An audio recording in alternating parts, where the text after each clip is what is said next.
السلام عليكم ورحمة الله وبركاته. حياكم الله في هذا اليوم العظيم أحبابي مع برنامجكم الأسبوعي درر من سور. واليوم معانا آخر سورة من السبع الطوال، ألا وهي سورة التوبة. وسورة التوبة سورة مدنية، وسميت بسورة التوبة لذكر التوبة فيها وتكرارها. ولقد ختم الله هذه السورة توبته على الثلاثة الذين خلفوا في غزوة تبوك. وسميت بالفاضحة لفضح الله عز وجل حال المنافقين، فقد ذكر الله فيها منهم ومنهم ومنهم ومنهم، حتى قال أحد الصحابة: كاد الله أن يذكر أسماءهم. وسميت ببراءة لاستفتاح السورة بها: براءة من الله ورسوله إلى الذين عاهدتم من المشركين. فقد أنزل الله عز وجل هذه السورة بإظهار براءته من المشركين. سورة التوبة هي السورة الوحيدة في القرآن التي لم يأتي في بدايتها بسم الله الرحمن الرحيم. قال أهل العلم عن ذلك، قالوا أنها مكملة لسورة الأنفال، وقالوا أيضا من أقوال أهل العلم في ذلك أنها هكذا نزلت من عند الله عز وجل بدون بسم الله الرحمن الرحيم. وقال بعض أهل العلم من الحكم في ذلك أنها جاءت بالقتال وجهاد المشركين وفضح المنافقين، وبسم الله الرحمن الرحيم يؤتى بها للرحمة ولذكر الرحمة، وهنا موطن تهديد ووعيد للمشركين والمنافقين، فلم تذكر بسم الله الرحمن الرحيم.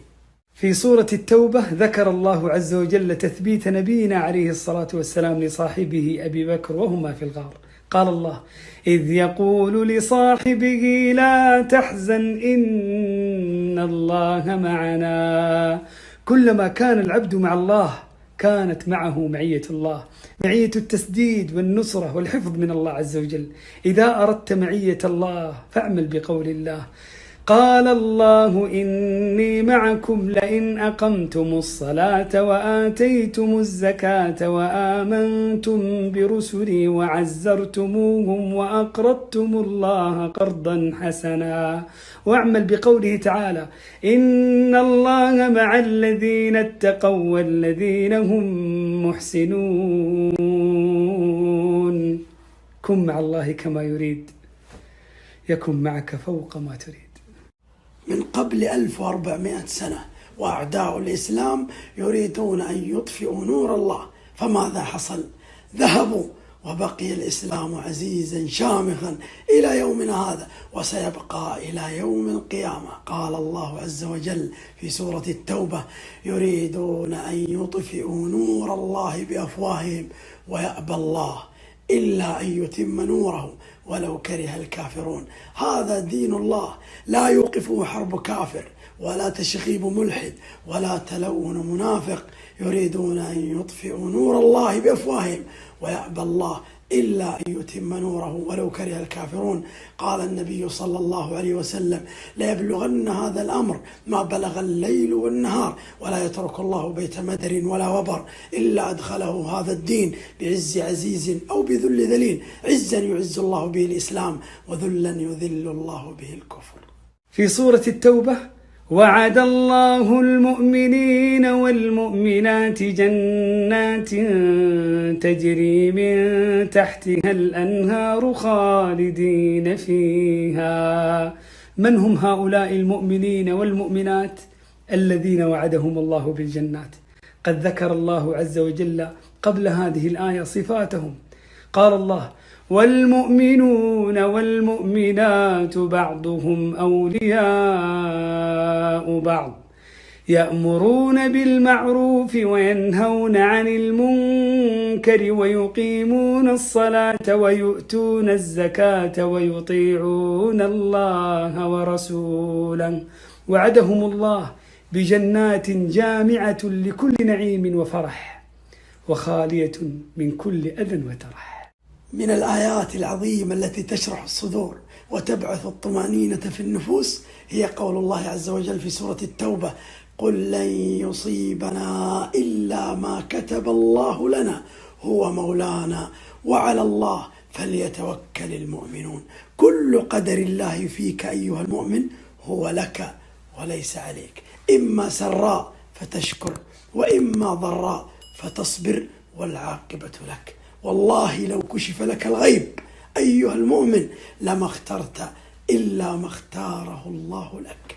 تأمل، هو مولانا وعلى الله فليتوكل المؤمنون. توكل على الله واعتمد عليه جل وعلا، وأحسن الظن به، وأبشر بكل خير من الله عز وجل، واعلم أن ما أصابك لم يكن ليخطئك، وما أخطأك لم يكن ليصيبك. رفعت الأقلام وجفت الصحف.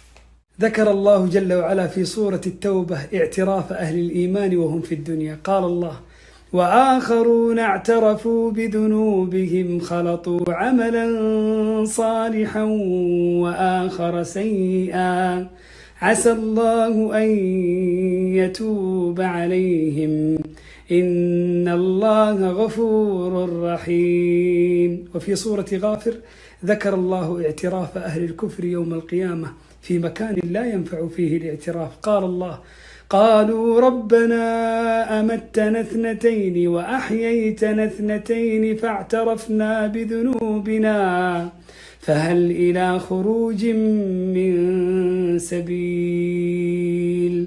نريد أن نعترف بذنوبنا لله عز وجل ونحن في الدنيا فينفعنا الاعتراف، ولا نعترف يوم القيامة بذنوبنا فلا ينفعنا الاعتراف. في سورة التوبة بعد أن ذكر الله عز وجل قصة الثلاثة الذين خلفوا ثم تاب الله عليهم وصدقوا في توبتهم، قال الله عز وجل بعدها: يا أيها الذين آمنوا اتقوا الله وكونوا مع الصادقين. كونوا مع الصادقين في تقواكم لله واجتناب ما حرم الله وفعل ما أمر الله عز وجل. كن مع الصادقين واصحب الصادقين تكن منهم بإذن الله عز وجل. قال الله: هذا يوم ينفع الصادقين صدقهم لهم جنات تجري من تحتها الأنهار خالدين فيها أبدا رضي الله عنهم ورضوا عنه ذلك الفوز العظيم. الصدق يهدي إلى البر والبر يهدي إلى الجنة. يا أيها الذين آمنوا اتقوا الله وكونوا مع الصادقين. الوصول في الدنيا لمن سبق، لكن الوصول في الآخرة لمن صدق. رغم أن سورة التوبة لم تفتتح بالبسملة وفضح الله فيها المنافقين وأعلنت فيها البراءة من المشركين الكافرين، إلا أن الله من رحمته فتح باب التوبة للجميع، فقال عن الكافرين والمشركين: فإن تابوا وأقاموا الصلاة وآتوا الزكاة فإخوانكم في الدين. وبعد أن فضح الله المنافقين عرض عليهم التوبة فقال: فإن يتوبوا يك خيرا لهم وإن يتولوا يعذبهم الله عذابا أليما في الدنيا والآخرة. وقال الله عن المؤمنين المعترفين المترددين بين الطاعة والمعصية: وآخرون اعترفوا بذنوبهم خلطوا عملا صالحا وآخر سيئا عسى الله أن يتوب عليهم. ثم حث الجميع على التوبة فقال: ألم يعلموا أن الله هو يقبل التوبة عن عباده